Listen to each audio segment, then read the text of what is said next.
Hi guys, good evening. Sir, good evening, sir. Good evening. Let's get started. Yes, sir.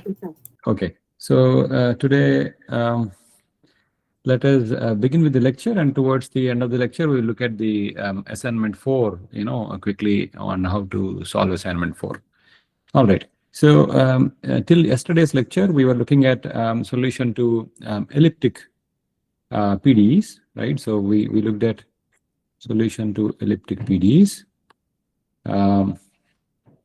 In which we said essentially the characteristic, that is b square minus 4ac, is less than 0, and there are no real characteristics, right? And then there are no real characteristics.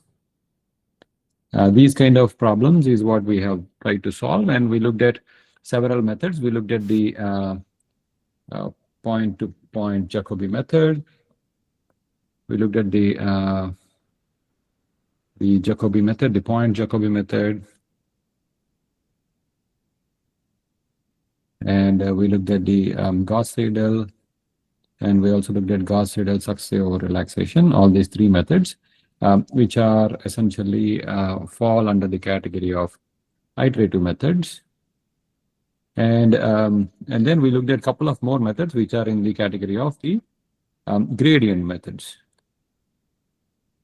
Okay, in the gradient methods, we looked at the steepest descent method. And finally, we looked at the conjugate gradient method. Okay, so these are the several methods we looked at. Now, today, let us look at the parabolic PDEs. This is the last topic, the solution to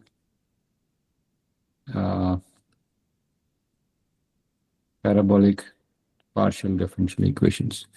Okay, so parabolic PDEs arise when your characteristic, that is b square minus 4ac, is equal to 0, and there is only one real characteristic, right? That is there. Example problems for parabolic PDEs are your unsteady diffusion equation, or conduction equation. Okay, we have already seen how does unsteady diffusion equation look like. So if you write partial phi partial t, where phi is the temperature, we have alpha times dou square phi by dou x square, right? So dou square phi by dou x square. So this is a one-dimensional unsteady heat diffusion equation. Okay, we have already seen how to solve this equation using different methods in the context of basics of the finite difference method chapter. Now let us see if we can extend this to 2 dimensions. Okay, so essentially if you want to extend it 2 dimensions, you have partial phi partial t equals alpha times dou square phi by dou x square plus dou square phi by dou y square. Of course, if you want to extend it to 3 dimensions, you have dou square phi by dou z square, which is added to this one. Okay, so this is your 2-dimensional form of the unsteady heat diffusion equation. So what you realize is that when things on the left hand side are equal to 0, when we have only del square phi equals some function of x, y, or something, then we call this as your Laplace equation or Poisson's equation, right? So we call this as your Poisson's equation. Okay, which is then basically an elliptic form of equation. But the moment you bring in this partial phi with respect to partial t, then your type of the PDE changes to a parabolic PDE. Okay, that means we are looking at it is parabolic in terms of x and t, or in terms of y and t. Okay, so that is what it means. But at any given instant time, this is basically again elliptic, because you are only looking at x and y coordinates. So in that sense, this is elliptic. But then in the context of one space dimension and one time dimension, this is a parabolic PDE. Now, solution to parabolic PDEs in higher dimensions, let's say in 2 dimensions or in 3 dimensions, is basically straightforward.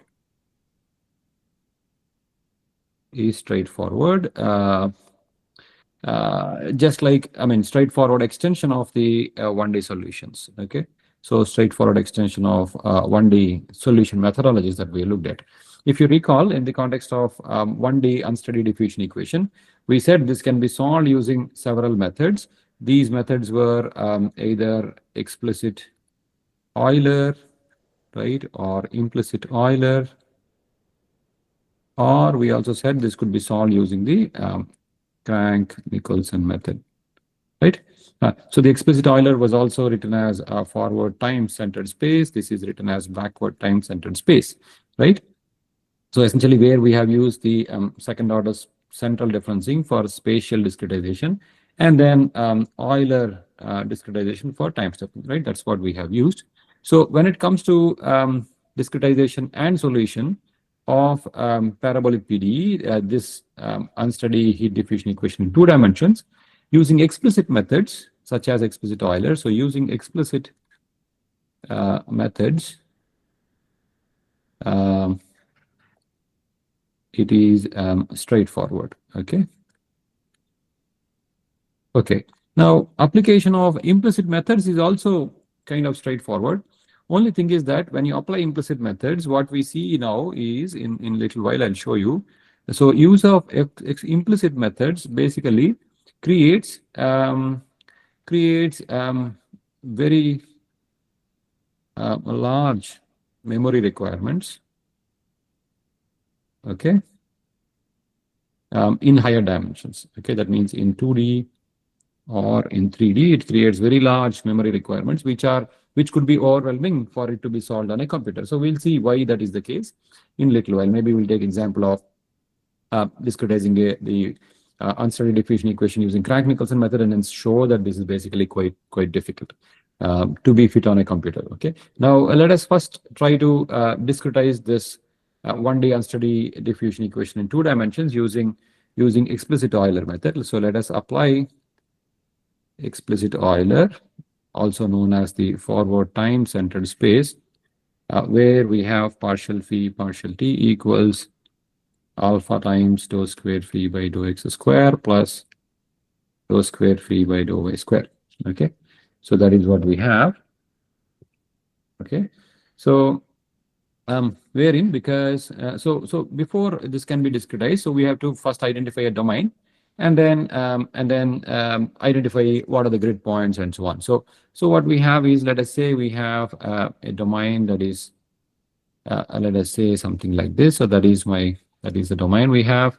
Okay, I need to put in more points. So let us the domain extends over some x direction and some y direction. Okay, something like this, and then we'll have grid points. Okay, so which are essentially something like that. These are all uniform, although they may not look like so. So we have, let us say, a uniform mesh that is built in here. Okay, so this is exactly similar to how we have done it for the elliptic case. So let us say we have I coordinate running along this thing, j running along this, and then at any point phi, we are going to represent it as phi ij, and then the point to the positive I direction is I plus 1j, and to the left is going to be I minus 1j, and to the top is going to be ij plus 1, and to the bottom is going to be ij minus 1. Okay, so we have all these 4, and then we discretize, let us say, the x direction using m plus 1 points. That means 0, 1, 2, all the way to m. So we discretize using m plus 1 points, and then the y direction we discretize using 0, 1, 2, all the way to n. That is means we're going to use n plus 1 points. Okay, but then we also say that the point 0 and 0 x and 0 y, and then m and n points, these are all the boundary points. These are all the boundary points, and then everything in the interior is going to range from 1, 2, 3 all the way to m minus 1, and then 1, 2, 3 all the way to n minus 1. So that means you have m minus 1 times n minus 1 phi values in the interior. Those are the unknowns that we have to calculate. Okay, these are the unknowns. These are the unknowns that we have to calculate. Okay, so let us say essentially this is 0, this is m, this is also 0, this is n. Okay, so that is the boundary that we have. Fine. So if I were to discretize this over a time step of delta t, okay, and then denote my times as n plus 1 and n, okay, n as the current time and then n plus 1 as the next time, then I can discretize this as phi ij n plus 1, phi ij n plus 1 minus phi ij n. Okay, I'm not writing a parenthesis here, but it is implied that when you write n or n plus 1 to the superscript of these quantities, it means it is that time level value rather than raising it to their power. Okay, so equals we have alpha times on the right hand side I have dou square phi by dou x square plus dou square phi by dou y square. So dou square phi by dou x square, if we use central differencing approximation, we can write as phi I plus 1j minus 2 phi ij plus phi I minus 1j divided by delta x square. Okay. Plus, again, because we said this is an explicit Euler method, we're going to evaluate everything on the right hand side at time level n.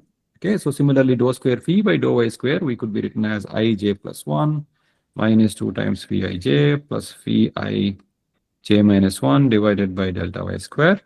And then everything on the right hand side is evaluated at n because this is forward time centered space. Okay, so this is the explicit Euler method. Okay, so far so good.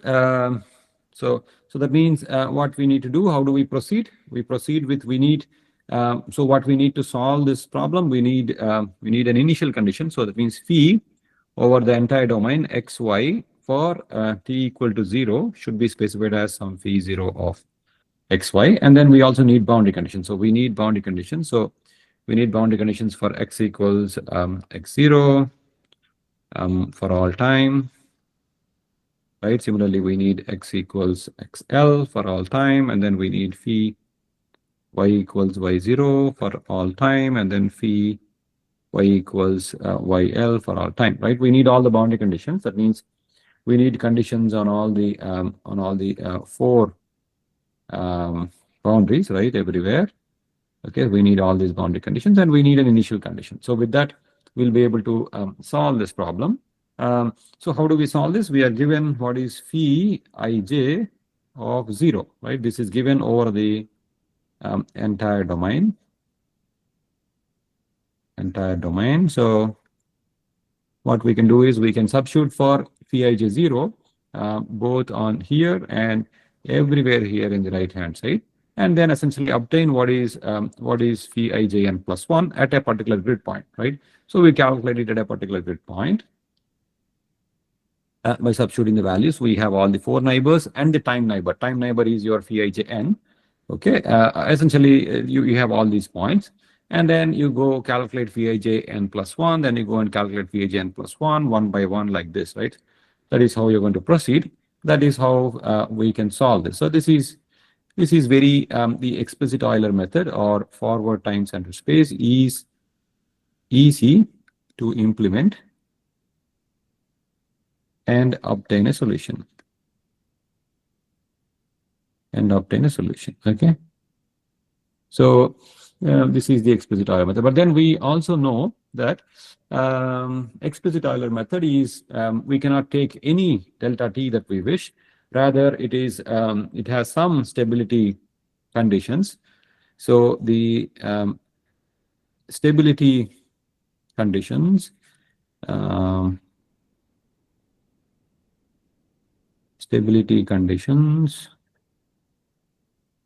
for explicit Euler, we have already established the stability criteria using von Neumann stability analysis, right? If you recall, in the context of basics of finite difference method, we have done this, and we have done it for the 1D problem, right? That is partial phi by partial t equals alpha dou square phi by dou x square.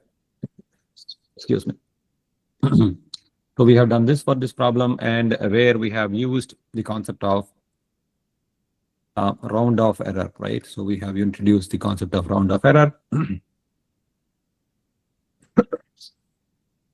Okay, and we obtained the stability condition. as alpha delta t divided by delta x square less than or equal to 1 by 2. Okay, so that is the condition we have obtained earlier using the von Neumann stability analysis. Just a second, I'll just get some little bit of water and be back in a minute.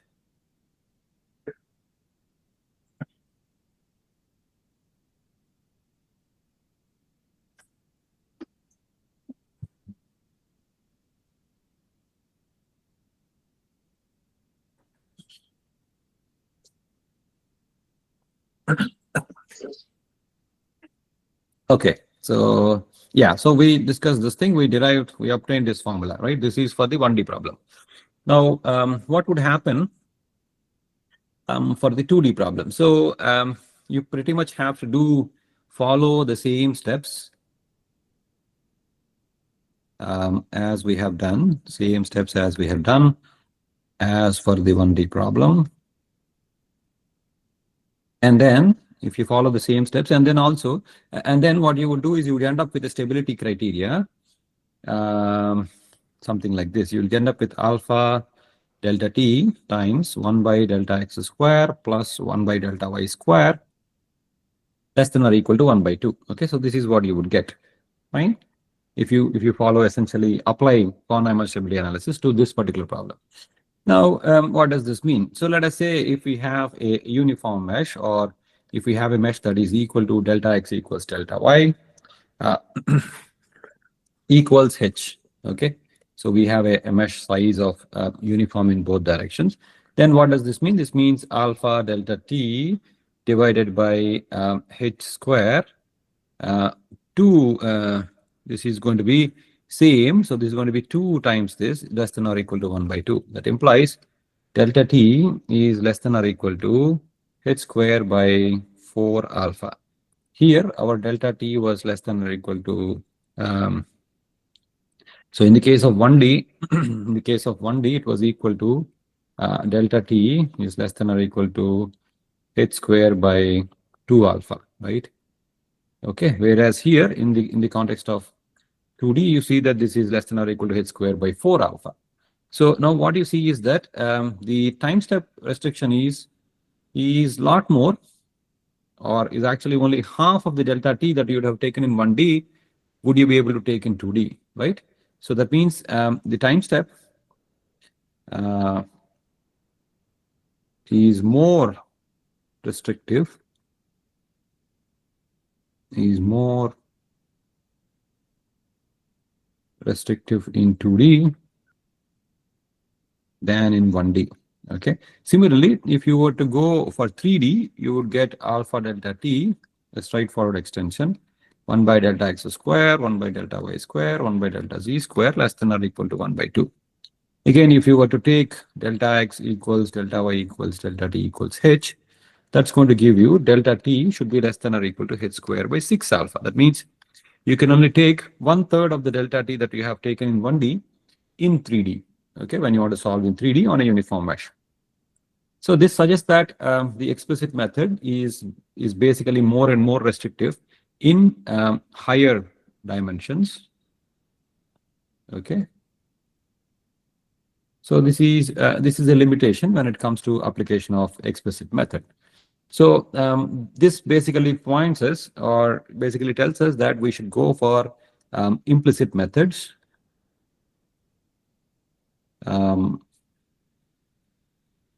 for these reasons. One is implicit methods are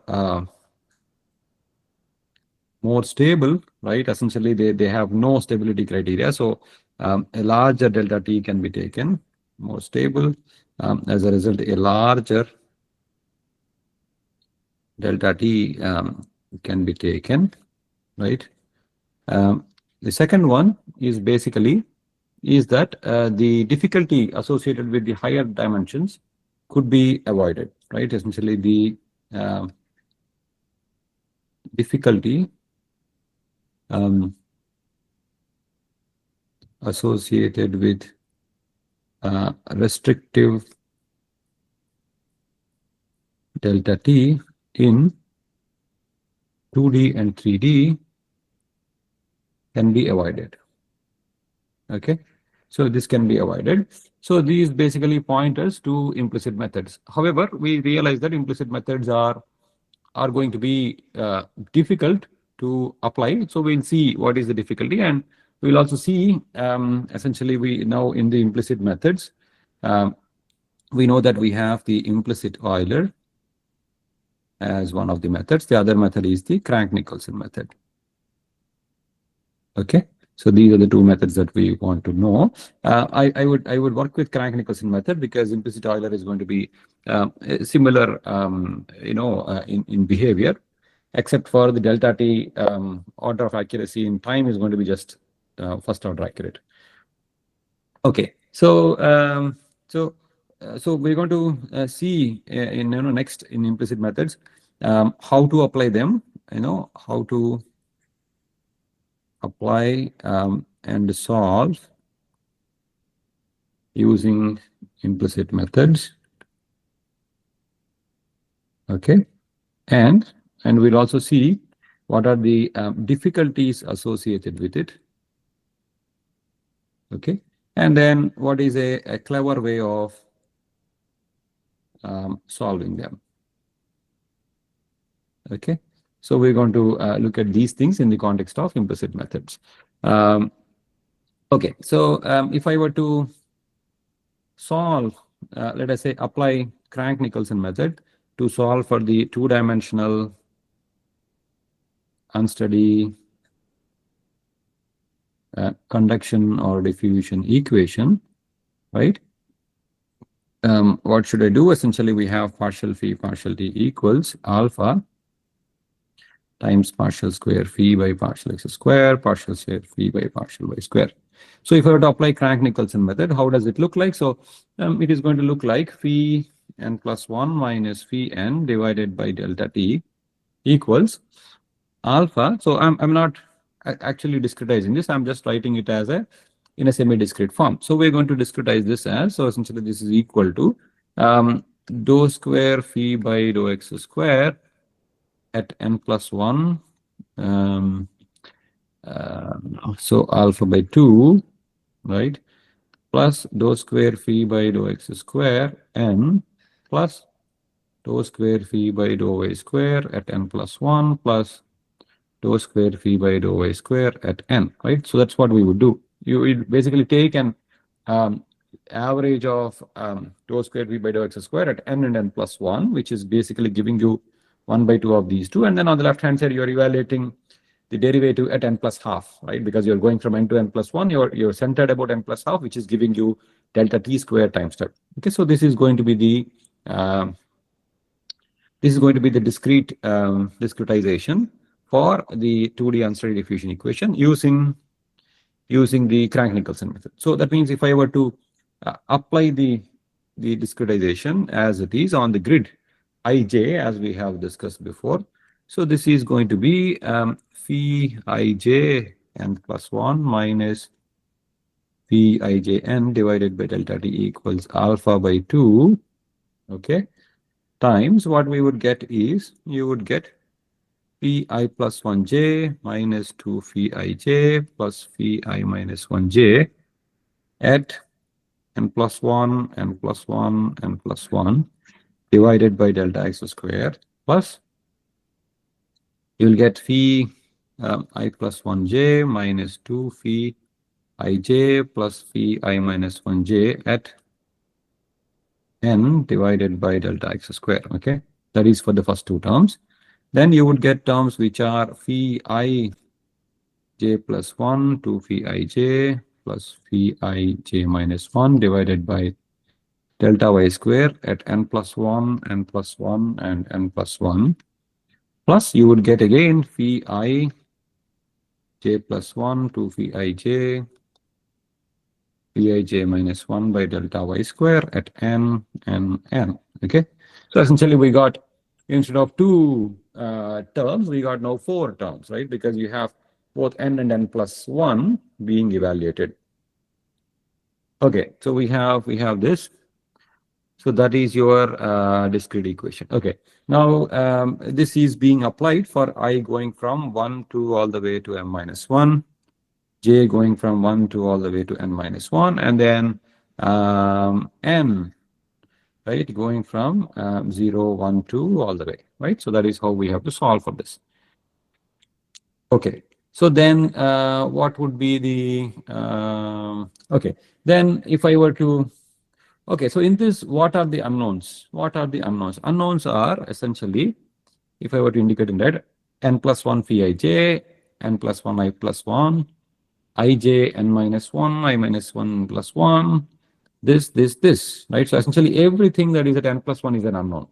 And everything that is at n is a known quantity, right? Everything else that is basically at time level n, these are all known quantities, right? So these are all known quantities. So that means unlike the explicit method where the unknown was just the one on the left-hand side, here we have several unknowns, and these unknowns are at n plus 1th level. You have ij, I plus 1j, I minus 1j, ij plus 1, ij minus 1, right? That means the entire, if you had taken this grid, so ij, so all these 5 values are actually unknowns at time level n plus 1. That means at t plus delta t, they are all unknowns. So I can try to bring these to one side because these are all unknowns. We want to bring them to one side. So to bring them, I'm going to take delta t to the right hand side. So this is going to give me alpha delta t by 2 delta x square. Okay, for these ones. So that's going to be, let me also assume, for the sake of simplicity, delta x equals delta y, okay, equals some h or something, okay. And then I can bring out all these guys to the left hand side, which is going to give me phi ij n plus 1, okay. So that is this term. Then we have phi ij I plus 1j n plus 1, okay. So plus I have phi I plus 1j n plus 1. This is multiplied with alpha by 2 alpha delta t by 2 h square. So this is multiplied by alpha delta t by 2 h square. Let us call this quantity b. So let us call this quantity b. Okay, but then this b is being brought to the left hand side. So this basically will become a minus. Okay. Similarly, I have this guy, which is with a minus. It comes to left hand side. Okay, so that will become plus 2b phi I j n plus 1. Okay, then we have this quantity which will become minus beta, sorry, let's call it beta, phi I minus 1j n plus 1.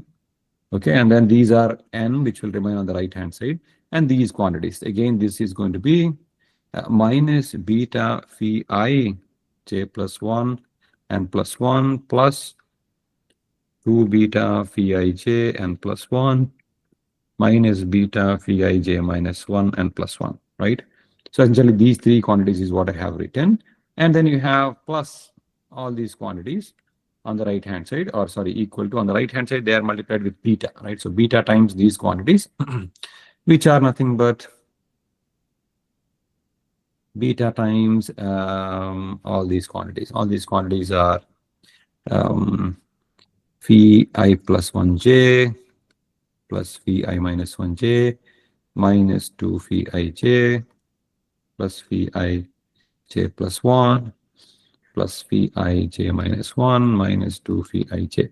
All of them are at level n. Okay, so that's why they are on the right hand side. Okay, so what you see here is that you have 2 beta, and 1. So you have 1 plus 4 beta. Okay, and then you have minus 1, or minus beta, minus beta, minus beta, minus beta. Okay, so that means this basically hints at having a matrix structure, something like this. So if you were to arrange, just like what we have done in the elliptic cases, if you were to arrange your quantities as phi ij, phi I plus 1j, phi I plus 2j, and so on, that means you order them in the increasing values of I first and then j next. So this is going to be phi I minus 1j and so on, right? So if you, these are all your unknowns, and then you're going to get a typical row that is going to look like 1 plus 4 beta. Okay, let me write it somewhere in the center. Okay, so 1 plus 4 beta, and you're going to get minus beta, and then several rows after, you're going to get minus beta, something like this. And then you're going to, these are going to continue, right? As diagonals, right? As diagonals, these are going to continue. And on the right hand side, of course, you have known values at time level n. Okay, so this is a known right hand side vector. Okay, so that's what we have. Okay, so how does this look like? This basically looks like a this matrix is now we have to solve. That means we have to somehow solve a system, right? Instead of just substituting. But what would be this matrix? This matrix would be you can think of it like a block diagonal matrix, like, okay, or you can also think of it like mostly like a pentadiagonal matrix, okay, or but then pentadiagonal in the sense that the diagonals are all not just adjacent to each other, but the two outer diagonals are farther away. Okay, so block tridiagonal or pentadiagonal is what you can think of. But what would be the size of this matrix? The size of this matrix, the size of this vector would be m minus 1 times n minus 1, right? M minus 1 times n minus 1. Let us say if your m equals 101 points, the size of this vector, the unknowns, is basically 100 by 100, that is 10 power 4 unknowns, right? That makes sense because we have a grid that is something like this, right? So if I have 2 points here, 2 points here, that would have been 2 square, 4 points. But if I have 100 here and 100 in the y direction, I have total unknowns. I have 10 to the power 4 unknowns. Okay. So if this was 10 to the power 4 unknowns, is the unknowns of this vector, then what would be size of this matrix? Size of this matrix would be m minus 1 times n minus 1 times m minus 1 times n minus 1, right? That would be the size of the matrix because you have A n by n times phi n by 1 equals B n by 1, right? So that means the size of this matrix would be 10 to the power 4 times 10 to the power 4. That is about 10 to the power 8 elements, right? So you have to store almost 0.1 billion elements just for solving a 100 by 100 grid with implicit methods such as Crank-Nicholson method. Okay. However, again, you realize that you don't have to store all of them. You can use many of them are actually zero, so you need to only store the elements in the block tridiagonal matrices. Okay, so that needs to be stored. But even then, this can be overwhelming for storage requirements. Okay, when you want to go for higher dimensions and so on. So that is the difficulty associated. So this is the difficulty associated with solving using implicit methods in higher dimensions. Okay, so that is difficulty. Now we have to look at how do we get around this problem. Okay, so to get around this problem, what is suggested in the literature is known as a factored scheme. Okay, so this is known as the factored scheme or fractional step method. And we will show a factored scheme, and also we show little later something else known as an alternating direction implicit method, which is known as the ADI method. Okay, so it can be shown that the factored scheme and the alternating direction implicit method, these two are equivalent, but they were proposed in slightly different ways. So we're going to see how these actually kind of work and how they alleviate the problem of storing or solving parabolic equations in higher dimensions using implicit methods. Okay, so these are kind of quite famous methods. So let us look at the factored scheme first. Okay, so we said that if we were to apply Crank-Nicholson scheme to the solution of 2D unsteady diffusion equation, then that is given by phi n plus 1 minus phi n divided by delta t equals alpha by 2, okay, ax times phi n plus 1 plus phi n plus alpha by 2 ay times phi n plus 1 plus phi n. Okay, so I have used some kind of a shorthand notation here. What is my ax? My ax and ay are CDS2 operators. Okay, these are operators. What do they do? Basically, if you see what is ax of phi is going to just operate on phi, which is going to be phi I plus 1j minus 2 phi ij plus phi I minus 1j divided by delta x square. Okay, so this is an operator. So ax is an operator, which is or a vector operator that is of dimensions m minus 1 times n minus 1. Okay, and whenever it operates on this phi, it is basically going to apply this operator, okay, onto that part. Okay, so that is how I'm doing. Similarly, my ay of phi is going to operate in the y direction. Okay, so this is our central differencing scheme. I'm just putting it in a operator form. Okay, delta y square. Okay, that's what I have. Okay, so that is the scheme we have. Okay. Okay, so if I were to write this in a matrix form, that means I want to bring this phi n plus 1, this phi n plus 1 to the left hand side. Okay, so if I were to do this thing, I have already phi n plus 1. So I should write this as, if I were to write it in matrix form, I can bring alpha by 2. So multiply delta t here. So this is going to be alpha delta t by 2 times ax, and then you have alpha delta t by 2 times ay. Okay, so these are the two things we have, which are there on the right hand side, and they are operating on phi n plus 1, phi n plus 1, phi n. Okay, so and then on the left hand side you have phi n plus 1 minus phi n. But then I want to now write in a matrix form. So this is going to be, so I want to bring all these quantities, these two quantities, to the left hand side, and then leave the remaining quantities, phi n on the right hand side, and then bring this to the right hand side. Okay, so I want to do that. Then what is this going to be? So because this is phi n plus 1, this is going to be only there for a particular ij.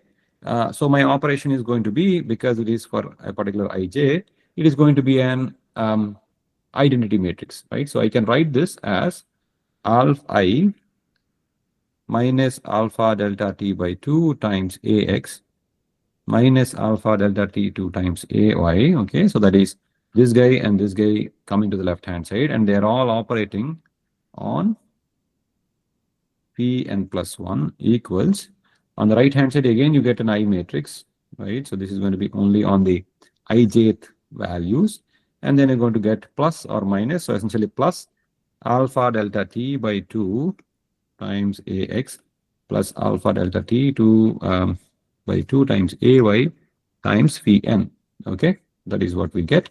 And let me also write down that because we are operating using central differencing schemes and the Crank-Nicholson scheme, what we have is in this case, okay, in this case, plus I have my discretization error goes as order delta t square plus order delta x square plus order delta y square, right? That is the discretization, that is the round off error I have. But when I have multiplied with this delta t to the right hand side, this basically becomes delta t times order delta t square plus order delta x square plus order delta y square. Okay, so that is my equation. Okay, that is the equation, which is basically reformatted form of the Crank-Nicholson equation. Okay, now we want to make an approximate form of this equation using factoring. Okay, using factoring schemes. Now we realize that whenever we want to make an approximation, there will be round off errors, right? There will be round off errors. But then if we can ensure that the round of errors that are introduced as part of this approximation are not going to be bigger than the existing round of errors that are already there in the scheme, okay, then we don't have to worry about them, because the new errors will be of the same order or higher, such that they are not going to change the order of accuracy of the schemes that are used. Okay. Only problem is, if the approximation we're going to introduce is going to have a lower order of accuracy than the existing round of errors, then the existing truncation errors, then we will have a problem. Okay. So that means we have to look for a scheme if we can ensure that the factored scheme does not reduce the order of accuracy of the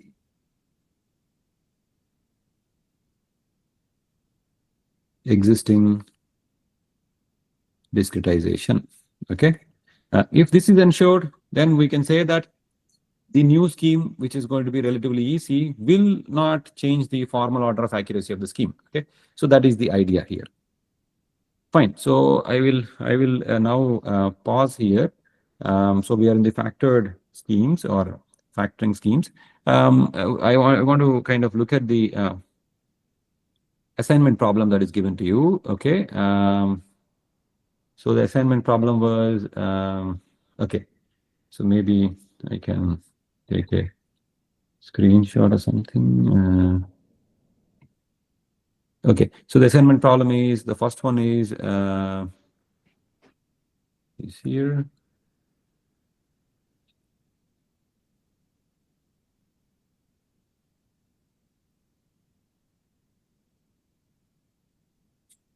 Okay, so it is here. So this is the first problem.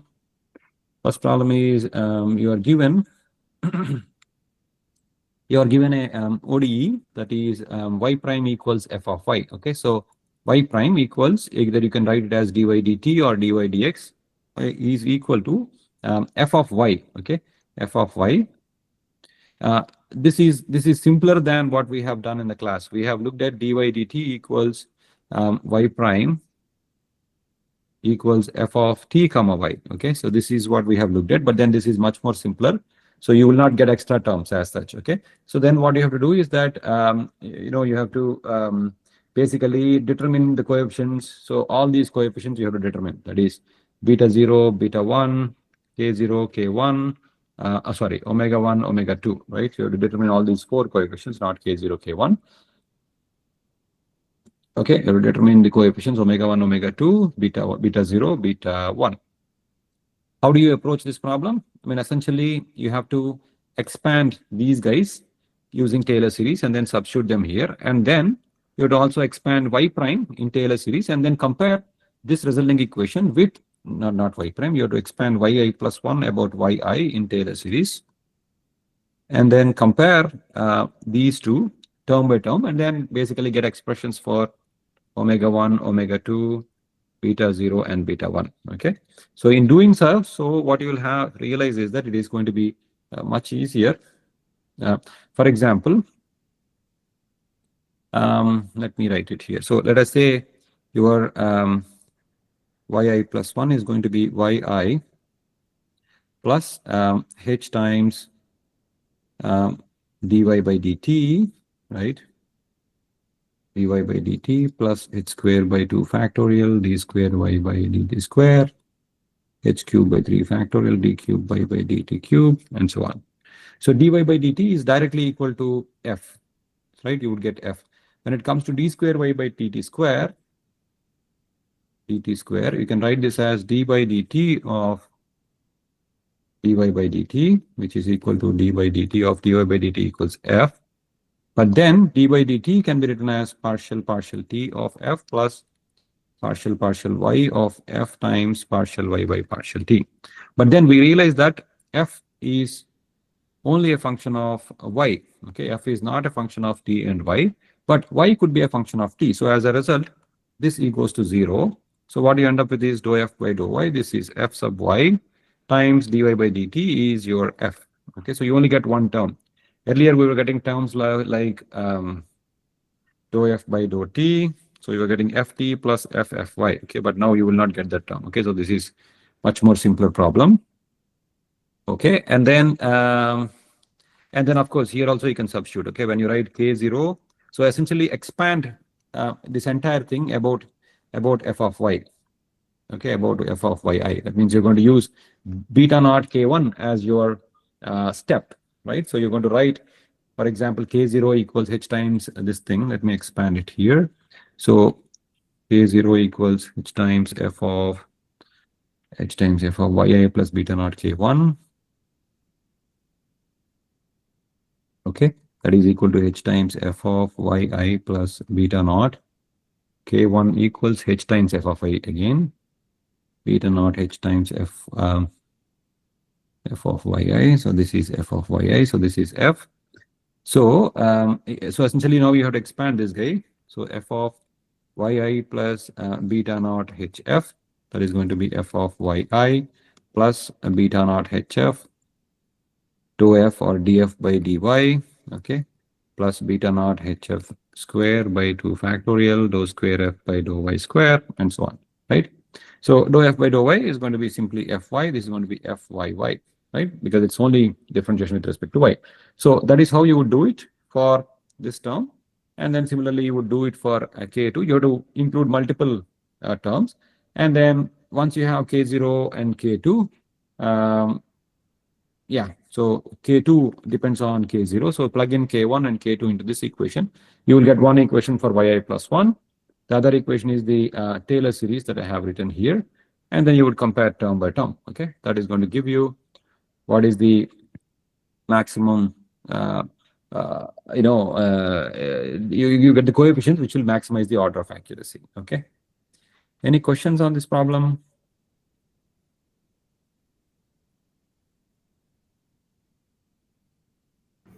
No, sir. We will try and. No, complete. okay, you can give it a try. Fine. All right. So then the second problem was on the it was on the system of differential equations. So it was here. Okay.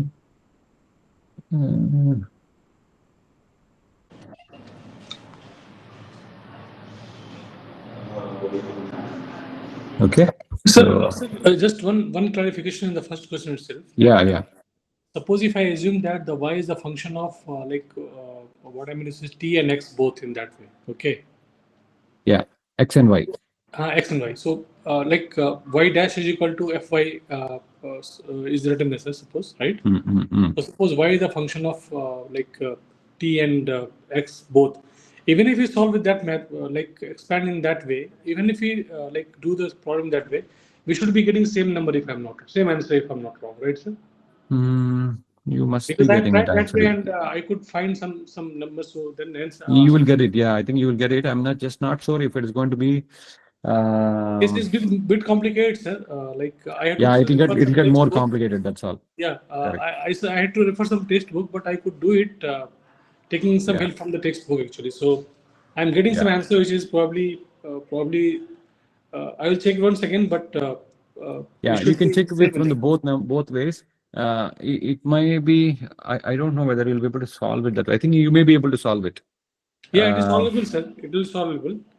So, but the thing is that it is bit more expanded form in that way, actually. Yeah. So the only difficulty is with that approach is that you may not find terms corresponding to this one. See, for example, here you have h times f of yi plus beta naught k1, but then there is no t is always a ti.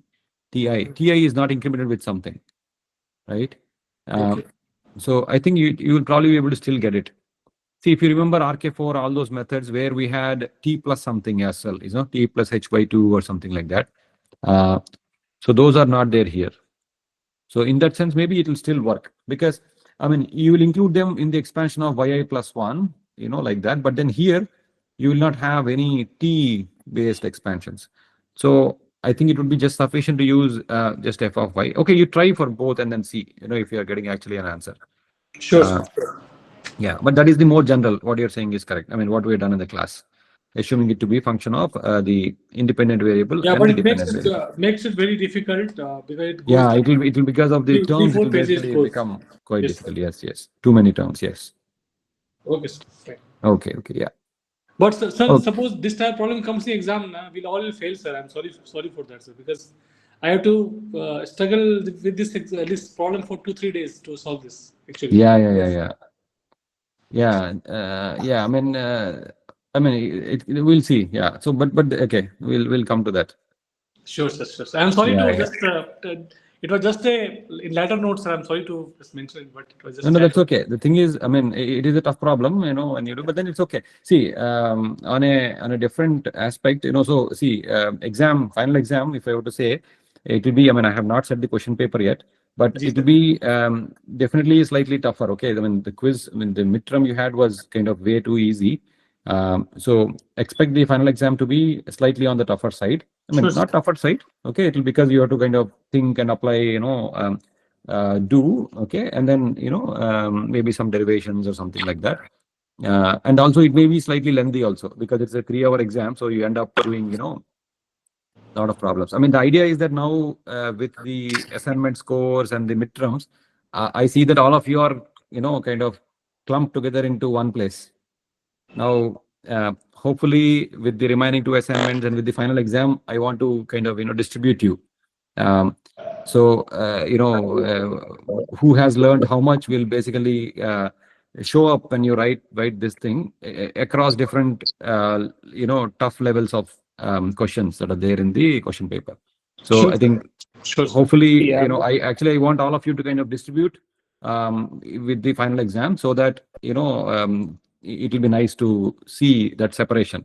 Otherwise, right now, everybody is in that very high range, 24 to 30, something like that for midterm. Sir, And assignments are also, all of you are like, very clumped together.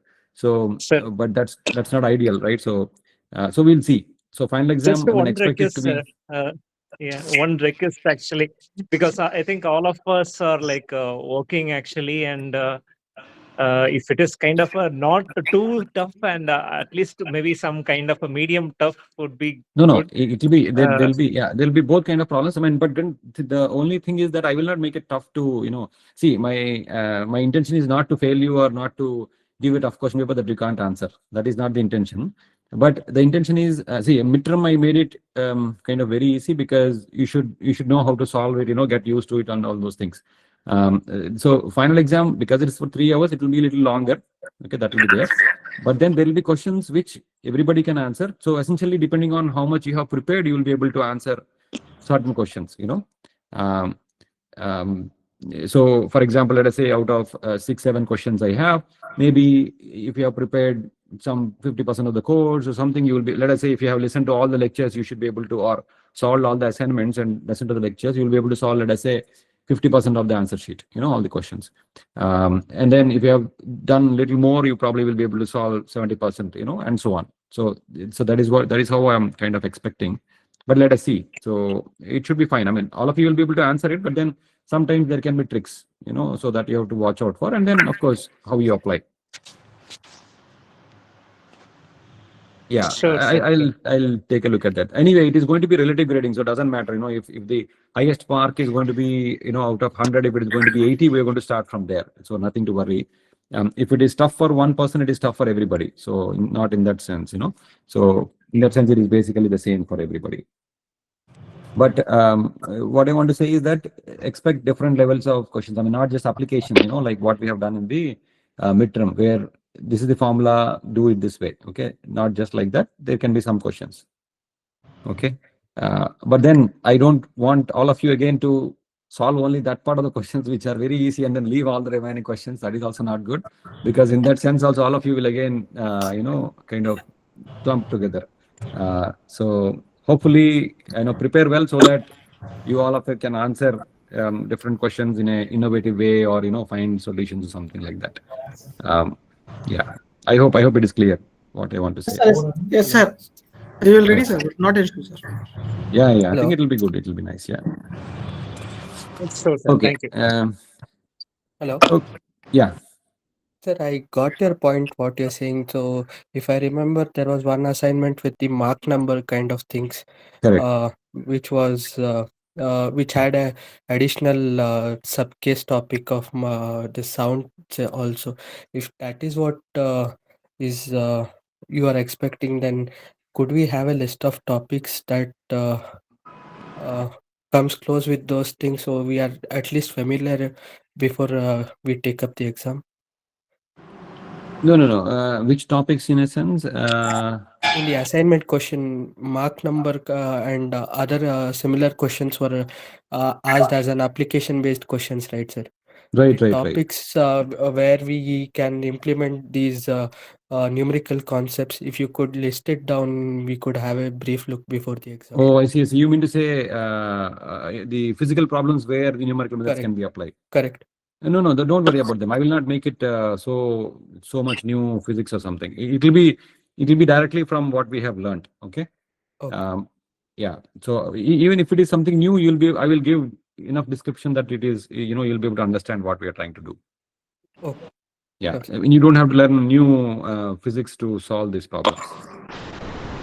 Fine, sir. Understood. Thank you. See, the idea is because it is an assignment, you have access to, Wikipedia, other internet resources and everything where you can search and learn, books and all. So that is the idea in assignments. Assignments can have new topics, which new topics in a sense, whose applications are in new topics, but the fundamental equations that you're solving are what is taught in the class. Okay. Because you will be able to explore them using internet resources. But in the exam, I will not make it that way. I mean, it'll be very straightforward. Understood, sir. Thank you. Yeah. Can I take another 5 minutes and finish up this thing? Is it okay? Yeah, completely fine, sir. Yeah, this assignment thingy will just finish up. Then we can meet tomorrow and then, wrap up with the factored scheme and the alternate direction implicit. Okay, so as you can see, this problem is basically your y bar prime. Okay, or I can write it as dy bar by dt equals f bar of t bar comma y bar, right? So this is what is given, where you can take this one as f1, this is f2, this is f3. Okay, so f1 is a function of in general a function of y1, y2, y3. F2 is a function of y1, y2, y3, and so on, right? So if you remember, if you were to discretize this using an implicit method, here it is given as trapezoidal method. So what you would end up with, you would end up with the Jacobian, right? You remember we have done f bar of t bar n plus 1, y bar n plus 1, plus f bar of t n, y bar n, h by 2 equal to y bar n plus 1, right? So this is what we had, I think, y bar n plus something like this, isn't it? For the trapezoidal method. So you would get essentially, that this n plus 1 needs to be linearized, right? So we will linearize f of t n plus 1, y bar n plus 1 about f of t n plus 1, y bar n. Okay. So this gives rise to a Jacobian J, which was dou f bar by dou y bar. Okay. So essentially you'll get something like dou f1 by dou y1. I think somebody is, can you please, Roshan, can you please mute yourself? Okay, so dou f1 by dou y2, dou f1 by dou y3, and things like that, right? So you'll get dou f2 by dou y1, dou f2 by dou y3, and so on, right? So you get these terms. Then you basically have to put in form f1, what is this quantity, right? You have to evaluate that, put it here, f1, and so on, right? So essentially these quantities you have to evaluate. So that is going to be your Jacobian matrix. Then you put it in a form like this, how you're going to integrate. And then once you substitute these numbers in the resulting Jacobian, you will see that, whichever matrix is going to produce a large variation in, numbers involved, that means whose condition number is going to be large, that is going to be stiff, right? So that you can kind of comment from the resulting thing. So here you don't have to solve anything, you just have to formulate. Okay, so only clearly formulate how this system can be linearized and integrated to a final state. Okay, no need to solve here anything. Okay, and then the final problem Okay, the final programming problem is straightforward. Sir, here I want to ask one question to you. Yeah. Like here the K1, K2, K like for the problem number A, K1, K2 Yeah. and K3 is basically of 5. Mm. And for the second problem, the K1, K2 and K3 are very distinct from each other. Correct. So I taught us a concept like suppose in a chemical equilibrium there are two parts. One constant is moving very fast, which is Yeah. making the reaction very fast, and second is very slow moving. Correct. So if Yes. that is the case, then it will definitely be a steep problem. There's no doubt about that, right, sir? Correct, correct. That's what I'm expecting. But I just want you to comment on it after you write the final matrix. Okay, fine, sir. That's all. Yes, yes, yes. Okay, the final problem is like this. It is very straightforward. So, okay, so it's basically this is a programming problem. Why is my screen?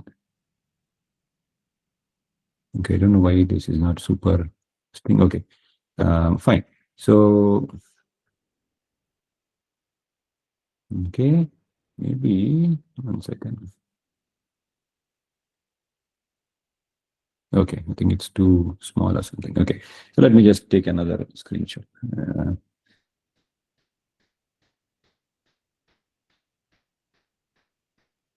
Okay, so this is done. Okay, let me paste it here. Okay, so we have it here. This can be deleted. Delete.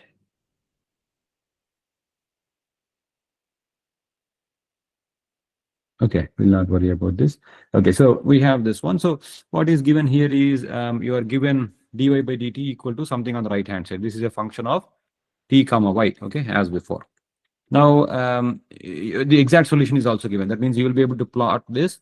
So the time range is given, that is 0 to 0.8. Okay, so this is given as 0 to 0.8. Then use the explicit Euler method, okay, which is given here.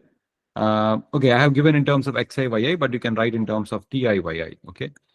H times f of ti yi, and then you will be able to integrate here, right? F of ti yi is given, so that means you just have to plug it in for that t, that y, and then you should be able to write this in a small program.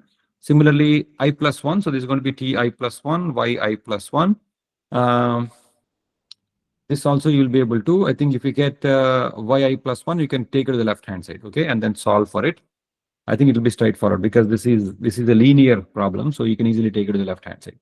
And then the other two problems are, trapezoidal method and second order and fourth order. So these are all essentially once you have implemented the explicit Euler, implicit Euler, it is basically the similar kind of thing. Okay, I don't know what happened here. Okay, so yeah, so it's going to be similar for the other methods. Fine, in terms of implementation. Okay, so any questions on this problem? I think this is very straightforward. Applying it in implicit Euler, explicit Euler, trapezoidal, and the formulas are given. You just have to code it up. The formulas may look like big, but it's basically you just have to write what is K1, what is K2, what is K3, and then update yi plus 1. And all of these you have in a loop, right? You have a loop that runs from, for iterations, that runs from t equal to 0 to t equals 0.8. Okay. And then what is the delta t? You would choose h equals 0.1, 0.05. Okay. So that is the delta t you would choose. So, and then just integrate. Okay. So, so you basically have to store yi plus 1 in some array, and then that array you will have what is the exact solution and what is your approximate solution. Okay, so that's what you're going to obtain. What did I ask here? Just plot the solutions. Okay, just plot them using MATLAB. Fine. Any questions on the programming question? Programming part? No, sir. No? Okay, I think this is, you can do easily. I will also set up a small assignment 5, which is, as I said before yesterday. So we'll have mostly only hand calculations. I will not include any programming part for assignment 5. I'll just make it optional. If you have time, you can work it out. Otherwise, you can just do hand calculations part for assignment 5. Okay. So I'll do that and maybe show it to you tomorrow, and then we'll wrap up the course tomorrow. Okay. So that's good. I will stop here. Hopefully tomorrow we can wrap it up. And if you don't have any questions, we will stop it here. Okay. Sir, sir, the model questions for practice, I asked some questions for third, Yes. fourth, fifth chapters. Yes. I'll provide them. Maybe Yeah. by end of the week, I'll provide you. Okay. Right, sir. Some practice problems from the basics of finite difference method and ODEs and PDEs. Okay. Maybe Yes, sir. one Yes, sir. problem each or something like that. I'll provide 1 or 2 problems. Okay. So that Right, we sir. can practice. Okay. Good. Thank you, sir. All right. Okay, guys. Then I will stop here. I'll talk to you tomorrow at 4 o'clock. Thank you, sir. Okay. Thank you, guys. Thank you. Bye-bye. Thank you, sir. Thank you. Thank you.